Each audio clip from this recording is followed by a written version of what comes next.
الحمد لله الكريم الأمين المتين الرؤوف الرحيم. أما بعد فأعوذ بالله من الشيطان الرجيم. بسم الله الرحمن الرحيم. ومن الليل فتهجد به نافلة لك عسى أن يبعثك ربك مقاما محمودا. صدق الله مولانا العظيم. إن الله وملائكته يصلون على النبي يا أيها الذين آمنوا صلوا عليه وسلموا تسليما. اللهم صل على سيدنا ومولانا محمد وعلى آل سيدنا ومولانا محمد وبارك وسلم وصل علیہ. حمد اس رب ذوالجلال کے لیے جس کے قبضہ قدرت میں میری اور آپ کی جان ہے، جو ساری کائنات کا پیدا کرنے والا ہے، اس کے نظام کو چلانے والا ہے اور پھر اسے ختم کر کے خود زندہ رہنے والا ہے. اسی کی کرسی میں سمائے ہوئے ہیں آسمان اور زمینیں، اور اسے باری نہیں ہے ان کی نگہبانی، اور وہی رب ہے بلند بڑائی والا. لاکھوں اور کروڑوں درود نبی پاک صلی اللہ علیہ وآلہ وسلم پر، جو انبیاء علیہ السلام کے آقا، اہل ایمان کے راہبر و رہنما اور بارگاہ خداوندی کے معزز ہیں. اللہ تعالی حضور نبی رحمت صلی اللہ علیہ وآلہ وسلم کی قبر مبارک پر اپنی نور کی بارشیں فرمائے، اپنی کثیر رحمتوں کے نزول فرمائے، اور حضور علیہ السلام کے طفیل انبیاء علیہ السلام اور حضور علیہ السلام کے والدین کریمین، آپ کی ازواج مطہرات اور اولاد پاک کی قبروں پر اللہ کثیر رحمتوں کے نزول فرمائے، اور ان کے طفیل اللہ تعالی ہمارے والدین کی اور ساری امت مسلمہ کی بخشش اور مغفرت فرمائے. سامعین کرام، میں نے آپ کے سامنے قرآن مجید فرقان حمید کی سورہ بنی اسرائیل پارہ نمبر 15 کی آیت نمبر 78 آج کے موضوع کے لیے تلاوت کرنے کا شرف حاصل کیا ہے، جس میں اللہ رب العزت ارشاد فرماتے ہیں: وَمِنَ اللَّيْلِ فَتَہَجَّدْ بِهِ نَافِلَةً لَكَ. رات کے آخری حصے میں اٹھو، فتہجد بہ، اور نماز تہجد کو قائم کرو، نافلۃ لک، یہ تلاوت قرآن مجید کے ساتھ تمہارے لیے زائد عبادت ہے. عسیٰ ان یبعثک، یقیناً ربک مقاما محمودا، آپ کا رب آپ کو فائز فرمائے گا مقام محمود کا. یہ مکی صورتوں میں سے سورہ بنی اسرائیل سورت ہے، اور یہ سورت ہجرت کے بعد معراج کے بعد نازل ہوئی. اس سورج کی پہلی آیت ہی معراج کے اوپر نشاندہی کرتی ہے، اور اس مبارک سورت میں اللہ رب العزت نے باقی صورتوں کی مناسبت سے بڑی گہری اور بڑی پیاری اور بڑی شان اور شوکت والی باتیں اپنے محبوب نبی مکرم صلی اللہ علیہ وسلم کے ساتھ فرمائی. جہاں اپنے محبوب کی بلندیوں کا ذکر فرمایا، جہاں محبوب کو پاس بلا کر اپنے دیدار سے مستفیض فرمایا، اسی طرح اسی صورت میں کئی مقامات پر اپنے محبوب کی رب نے رہنمائی بھی فرمائی۔ اور یہ سورہ مبارکہ اس وقت نازل ہوئی جب اہل مکہ حضور علیہ السلام کے اوپر ظلم اور ستم کی بارشیں انتہا سے زیادہ گرانے لگی، تو حضور نبی رحمت صلی اللہ علیہ وسلم نے عین اسی موقع پر نبی پاک صلی اللہ علیہ وسلم کو معراج بھی کروائی اور ساتھ حضور علیہ السلام کی رہنمائی بھی فرمائی، اور حضور نبی رحمت صلی اللہ علیہ وآلہ وسلم اپنی امت کو، یعنی اپنے صحابہ کو بھی، اہل بیت طاہر کو بھی، اور ساری امت کو حضور علیہ السلام نماز تہجد کی ترغیب دلاتے، اور آقا علیہ السلام فرماتے کہ اے اللہ کے بندو، تمہیں اس چیز کا اندازہ نہیں ہے کہ تم جب رات کے پچھلے پہر اٹھ کر 2 رکعت نماز نفل تہجد جب ادا کرتے ہو تو اس کا اجر اللہ اتنا آپ کو عطا فرماتا ہے کہ زمینیں اور آسمان سارے بھی اگر اس اجر کے بدلے میں تمہیں دیے جائیں تو وہ بھی اس اجر کے بدلے میں کم ہیں۔ اتنا بڑا اجر ہے 2 رکعت نماز نفل تہجد ادا کرنے کا۔ پھر حضور نبی رحمت صلی اللہ علیہ وآلہ وسلم فرماتے ہیں کہ 3 شخص اللہ تعالیٰ کو بہت عزیز ہیں۔ ایک وہ شخص جو رات کو اٹھ کر اللہ کی عبادت کرتا ہے، تلاوت قرآن مجید پڑھتا ہے، نوافل کا اہتمام کرتا ہے، نماز تہجد کا اہتمام کرتا ہے۔ پھر دوسرا وہ شخص جو نماز کے لیے اللہ کے گھر میں حاضر ہوتا ہے، اور جب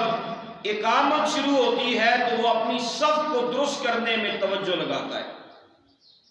کہ میری وجہ سے صف ٹیڑھی نہ ہو، زور دیتا ہے صف کو سیدھا کرنے میں، دوسروں کو بھی تلقین کرتا ہے، خود بھی اپنی صف کو درست کرتا ہے۔ فرمایا تیسرا وہ شخص جو میدان جنگ کے اندر اپنی صف کو توڑتا نہیں ہے، اور اپنی صف کے ساتھ جوں اس کے ساتھ والے مجاہد آگے بڑھتے ہیں، وہ ان کے شانہ بشانہ اسلام کے غلبے کے لیے، دین کے غلبے کے لیے، کفر کو کچلنے کے لیے ان کے شانہ بشانہ آگے بڑھتا ہے۔ حضور نبی رحمت صلی اللہ علیہ وآلہ وسلم نے فرمایا یہ تینوں شخص اللہ رب العزت کو بہت پسند ہیں۔ پھر فرمایا کہ شوروں کی فہرست کے اندر وہ شور اللہ کو بڑا پسند ہے جو رات کے پچھلے حصے میں اپنی بیوی کو نماز تہجد کے لیے اٹھاتا ہے، اگر نہیں اٹھتی تو اس کے اوپر پانی چھڑکتا ہے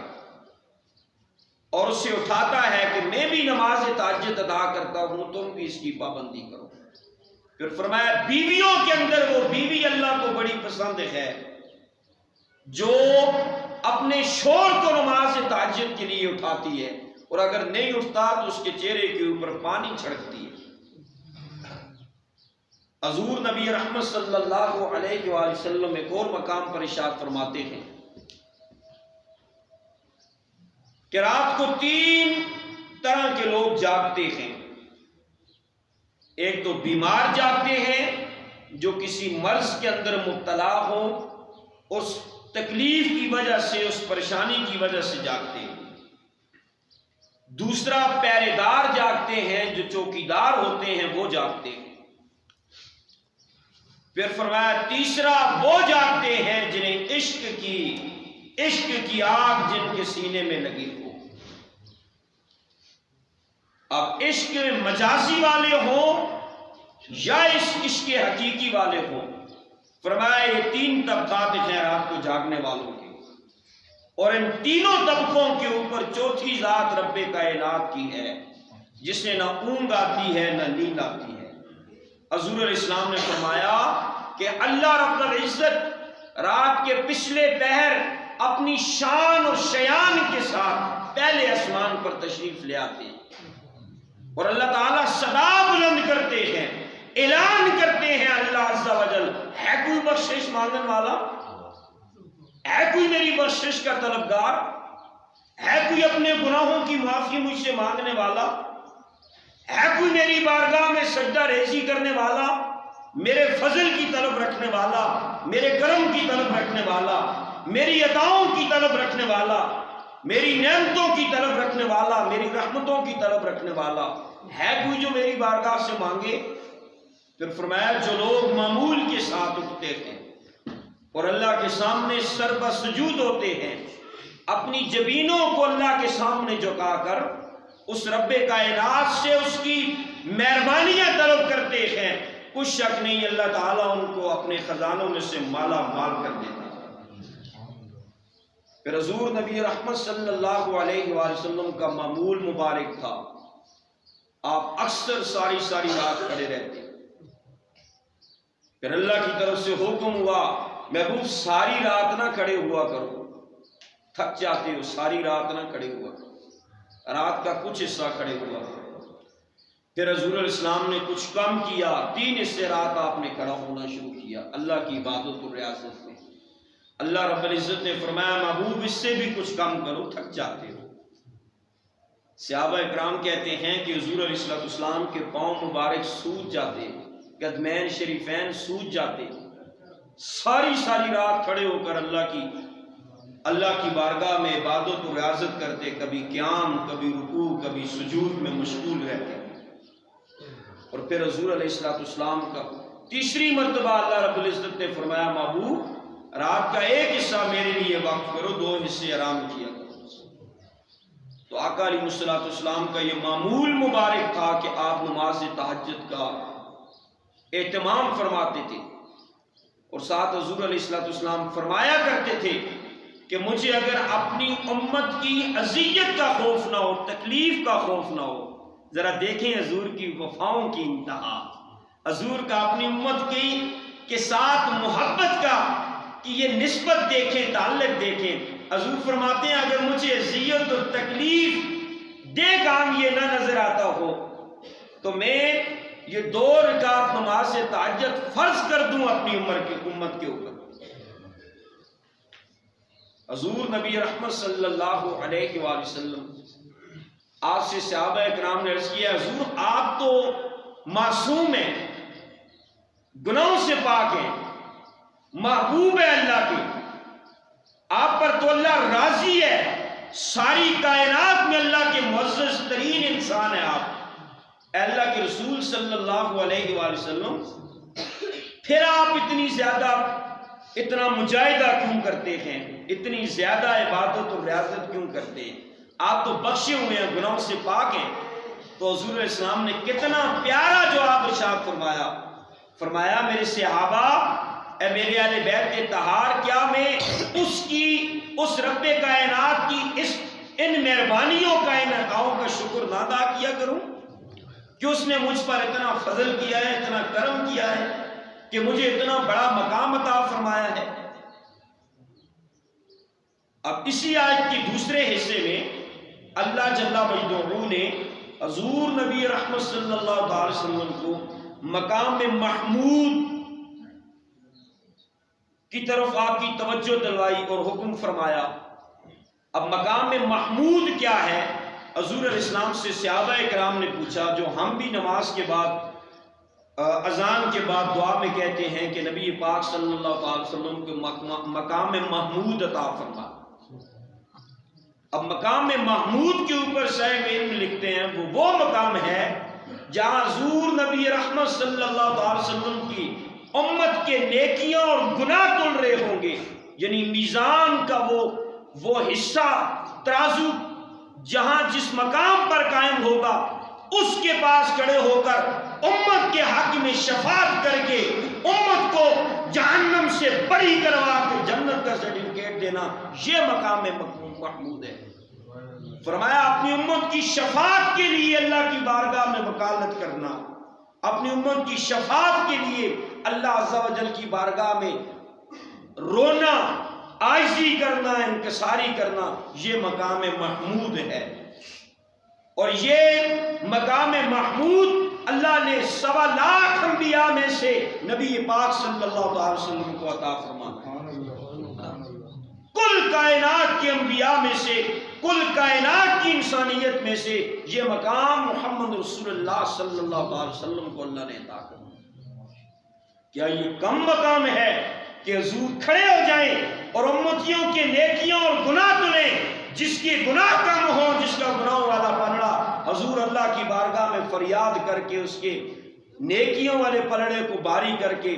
بجائے جہنم کے اسے جنت کا سرٹیفکیٹ عطا کر کے جنت کی طرف فارورڈ کریں، تو کتنی بڑی خوش قسمتی کی بات ہے۔ اس سے آگے حضور نبی رحمت صلی اللہ علیہ وآلہ وسلم آپ فرماتے ہیں کہ اللہ جل مجدہ اس شخص سے بڑا خوش ہوتا ہے جو گرم بستر کو چھوڑ کر، نرم و ملائم بستر کو چھوڑ کر اور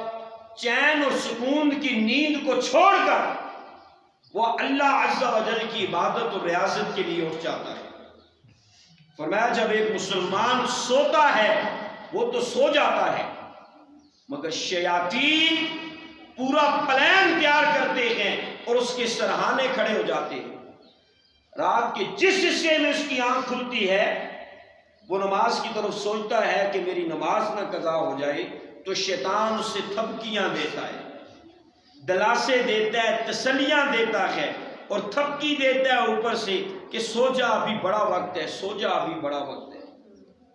یہاں تک کہ اس کی نماز فجر قضا کروا دیتا ہے۔ اور جب نماز فجر اس کی قضا ہو جاتی ہے شیطان اسے چھوڑ کے چلا جاتا ہے۔ اب جب وہ اٹھتا ہے، دیکھتا ہے نماز فجر قضا ہے،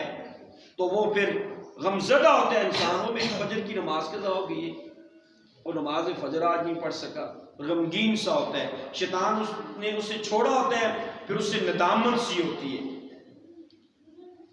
اب فرمایا جب ایک انسان اور ایک مسلمان، ایک مومن بندہ سحری کے وقت جب اس کی آنکھ کھلتی ہے، شیطان نے 3 گریں لگائی ہوتی ہیں، جب اس کی آنکھ کھلتی ہے اور وہ اپنی آنکھ کھولنے کے بعد اٹھتا ہے اپنے بستر سے نماز تہجد کے لیے، تو شیطان کی جو گرہ پہلی لگی ہوتی ہے وہ کھل جاتی ہے۔ پھر فرمایا دوسری گرہ جب وہ وضو کر لیتا ہے تو شیطان نے جو اس کے اوپر گرہ لگائی ہوتی ہے وہ بھی کھل جاتی ہے۔ پھر فرمایا جب بندہ مصلی کے اوپر کھڑا ہو کر نماز تہجد ادا کرنا شروع کر دیتا ہے تو تیسری گرہ بھی کھل جاتی ہے۔ اور پھر فرمایا جب تیسری گرہ اس کی کھلتی ہے تو اس کا نفس شیاطین کی شر سے پاک صاف ستھرا ہو جاتا ہے اور اس کا نفس اللہ اور اس کے رسول صلی اللہ علیہ وسلم کے احکامات کی طرف راغب ہونے کے اوپر لگ جاتا ہے، کیونکہ شیطان کا ٹارگٹ انسان کا نفس ہوتا ہے۔ شیطان الہام کرتے ہیں انسان کے نفس کے اوپر، نفس آگے سے اس شیطان کے الہام کو، اس کی شیطانیت کو، اس کی حیوانیت کو، اس کی کفریت کو، اس کے جھوٹ کو، اس کی غلاظت کو آگے فارورڈ کرتا ہے، اور یہ چیزیں دل و دماغ تک پہنچ کر انسان کے اوپر راسخ ہو جاتی ہیں۔ اور پھر اگر اچھائی اس کی طرف ہو تو وہ اچھائی کی طرف زور دیتا ہے، برائی ہو تو برائی کی طرف۔ اب چونکہ شیطان کی طرف سے آنے والا کام اچھائی کی طرف ہو ہی نہیں سکتا، کیونکہ شیطان ہے ہی رحمان کا الٹ، یعنی اللہ کی طرف پہنچنے کے لیے رحمانی راستے کی ضرورت ہے جو حضور علیہ السلام نے بتایا، اور شیطان کی طرف وہ ڈائریکٹ خود آتا ہے، اعلان کرتا ہے اور وہ اللہ کے عذاب کی طرف انسان کو لے کر جاتا ہے۔ اس لیے نماز تہجد کے لیے جب بندہ اٹھتا ہے تو تینوں گرے اس کے تینوں پلان جو وہ ایک مسلمان کو ورغلانے کے لیے اس نے کیے ہوتے ہیں، وہ تینوں پلان اس کے ختم ہو جاتے ہیں۔ اور کیا خوب کسی نے کہا کہ اگر غزالی ہو، رومی ہو، رازی ہو، جتنے بھی پائے کا کوئی بندہ ہو، وہ اس وقت تک اس مقام کو نہیں پہنچ سکتا جب تک وہ عبادت کا مشاہدہ نہیں کرتا، جب تقوی، پرہیزگاری اور ذوق کی طرف وہ توجہ نہیں کرتا۔ کامیاب لوگوں کی زندگی کی طرف دیکھیں تو ان کی زندگیوں سے یہ نظر آتا ہے کہ وہ دن رات، صبح شام اللہ کا ذکر، نبی علیہ السلام کے ساتھ نسبت، تعلق، اور آپ کے پاس درود پاک کے اوپر درود پاک اور استغفار کے اندر گزارتا ہے، تو پھر اللہ اسے دنیا میں بھی اور آخرت میں بھی بلندیاں اور کامیابیاں عطا فرماتے ہیں۔ حضور نبی رحمت صلی اللہ علیہ وآلہ وسلم فرماتے ہیں کہ فرض نمازوں کے بعد سب سے بڑا اجر جو اللہ نے نفلی نمازوں کے اندر رکھا ہے، وہ اجر اللہ عز و جل نے نماز تہجد کے اندر رکھا ہے۔ حضرت مولا علی شیر خدا کرم اللہ وجل کریم آپ اکثر فرماتے تھے سورج کے سامنے کھڑے ہو کر، کیا سورج کبھی تو نکلا ہو اور علی کو سویا دیکھا ہو؟ ایسا بھی کبھی ہوا ہے؟ اور یہی جو آیت ہے اس سے پیچھے اقم الصلاۃ لدلوک الشمس الی غسق اللیل وقرآن الفجر، اس آیت مبارکہ میں 5 نمازوں کے اوقات بیان ہوئے، جس میں اللہ رب العزت نے نماز فجر کا ذکر فرمایا، کیونکہ فرشتوں کی ڈیوٹیاں چینج ہوتی ہیں۔ دن کے لیے نماز فجر کے بعد فرشتے کے وہ نماز فجر کو اگر انسان نے پڑھی ہے تو فرشتے اسے اپنے پاس فائل میں نوٹ کر کے آخری کام، رات والے جو فرشتے انسان کے ساتھ پیرا کرتے ہیں ان کا آخری کام نماز فجر نوٹ کرنا ہوتا ہے۔ جو ہی بندہ نوٹ کرتا ہے، بندہ نماز فجر ادا کرتا ہے، تو وہ فائل اپنی بند کر کے اللہ کی بارگاہ میں پہنچ جاتے ہیں۔ دن کے لیے دوسرے فرشتے انسان کے ساتھ آ جاتے ہیں، کرامن کاتبین یعلمون ما تفعلون۔ اب اللہ رب العزت کے ہاں جب وہ پیش ہوتا ہے اس کا اعمال نامہ ساری رات کی کارکردگی کا، تو نماز سے فجر کا بالخصوص مشاہدہ کیا جاتا ہے۔ اب اللہ تو ہر چیز کو دیکھنے والا ہے، سننے والا ہے، سمجھنے والا ہے، واللہ علی کل شیء قدیر، ہر ایک چیز پر قادر ہے۔ پھر بھی اللہ عز و جل فرشتوں کو گواہ بناتا ہے کہ اس نے نماز پڑھی ہے نہیں پڑھی ہے۔ اگر پڑھی ہو تو رب فرماتے ہیں اس کا سارا دن کامیابیوں والا لکھ دو، یہ دن کو جو کام بھی میری رضا اور خوشنودی کو سامنے رکھ کر، میری مدد اور نصرت کو شامل ہار رکھ کر کرے، اس میں سے کامیاب کر دو۔ کیونکہ نماز فجر کامیابی کی پہلی سیڑھی ہے۔ جس شخص سے نماز فجر رہ جاتی ہے وہ سمجھ لے کہ کامیابی کی پہلی سیڑھی سے وہ سلپ ہو گیا۔ اب دن کو وہ جتنا اللہ کی طرف رجوع کرے گا اتنا وہ پا سکے گا، نہیں تو اس نے پہلی سیڑھی کو سلپ کر دیا ہے، اس سے ضائع ہو گیا کام۔ اب دن کو کامیابی حاصل کرنی اس کے لیے مشکل ہو گئی ہے، کیونکہ مین کامیابی اس نے ضائع کر دی۔ پھر فرمایا وہ شخص جو رات کو سوتا ہے عشاء کی نماز پڑھنے کے بغیر اور صبح نماز فجر پڑھنے کے بغیر اٹھتا ہے، 9 بجے تک 10 بجے تک سویا رہتا ہے،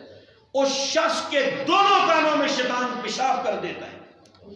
حضور علیہ السلام کا فرمان خوشبو عبرت نشان ہے، آپ نے فرمایا اس کے دونوں کانوں میں شیطان پیشاب کر دیتا ہے، اور وہ اتنی غفلت اور اتنی سستی اور اتنی کائلی کی اور بے سکونی کی نیند سوتا ہے، نہ اسے نیند سے رات ملتی ہے، سکون ملتا ہے، چین ملتا ہے، اور نہ ہی اسے کچھ اور حاصل ہوتا ہے، حتیٰ کہ اس کے کانوں میں، دونوں کانوں میں شیطان پیشاب کر دیتا ہے۔ یہ صبح کا اٹھنا سلف اور صالحین کا طریقہ کار ہے۔ پھر حضور علیہ السلام نے فرمایا نماز سے تہجد کے لیے جو اٹھنا ہے یہ جسم کے اندر چستگی لے کر آتا ہے، طاقت لے کر آتا ہے۔ جو لوگ نماز سے تہجد کا اہتمام کرتے ہیں وہ تندرست اور توانا ہوتے ہیں، ان کی صحت ٹھیک ہوتی ہے، اور جو نماز سے تہجد کے لیے اٹھ جاتے ہیں گویا وہ نفس کو کچل دیتے ہیں، شیطانی سارے رویوں کو، شیطانی سارے وسوسوں کو، سارے پلانوں کو وہ ملیا میٹ کر دیتا ہے وہ شخص، اور بیڑا غرق ہو جاتا ہے شیطان کے سارے پلان کا جب انسان نماز تہجد کے لیے اٹھ جاتا ہے۔ اب حضور نبی رحمت صلی اللہ تعالی وسلم جب نماز تہجد کی ترغیب دلاتے صحابہ اکرام کو، اس کے ساتھ حضور علیہ السلام آپ فرماتے کہ اے انسان، اے میرے امتی، تو چاہتا ہے کہ تیرا رب کائنات کے ساتھ رابطہ ٹھیک رہے، جڑا رہے، تو تو نماز تہجد کا پابند بن جا۔ تو چاہتا ہے کہ تیری زندگی میں آسانیاں آ جائیں، تو تو نماز تہجد کو اپنی زندگی میں لے آ۔ رات کے اس پچھلے پہر کو کائنات کی ہر ایک چیز بالکل سکون والی ہوئی ہوتی ہے، انسان سوئے ہوتے ہیں، نبات، نباتات، چرند پرند، کیڑے مکوڑے، اور بڑی سکون کی وہ سحر کی وہ گھڑیاں ہوتی ہیں، اور اللہ عز و جل پہلے اسمان پر آیا ہوتا ہے، اور جو بندے اٹھ کر اس کی یاد کر رہے ہوتے ہیں، اللہ انہیں اپنے خزانوں سے بے شمار اپنی رحمتیں، اپنی برکتیں لٹا رہا ہوتا ہے۔ وہ صاحب علم فرماتے ہیں اللہ عز و جل کی قربت اختیار کرنے کا بہترین ذریعہ 5 نمازوں کے ساتھ نماز تہجد کی ادائیگی ہے۔ جو لوگ ولایت یعنی رضی اللہ ورضو عنہ کے مقام تک پہنچتے ہیں، جن سے یعنی اس مقام پر جہاں اللہ ان سے راضی ہو جاتا ہے اور وہ اللہ سے راضی ہو جاتے ہیں، فرمایا وہ مقام انسان کو 5 نمازوں کے ساتھ نماز تہجد کی پابندی سے عطا ہوتا ہے۔ یہ وہ نماز تہجد کی وہ عبادت ہے جو اللہ کی قربت انسان کو بڑے شارٹ کٹ طریقے سے اللہ کی قربت عطا کرواتی ہے۔ اس سے انسان کا ظاہری اور انسان کا باطنی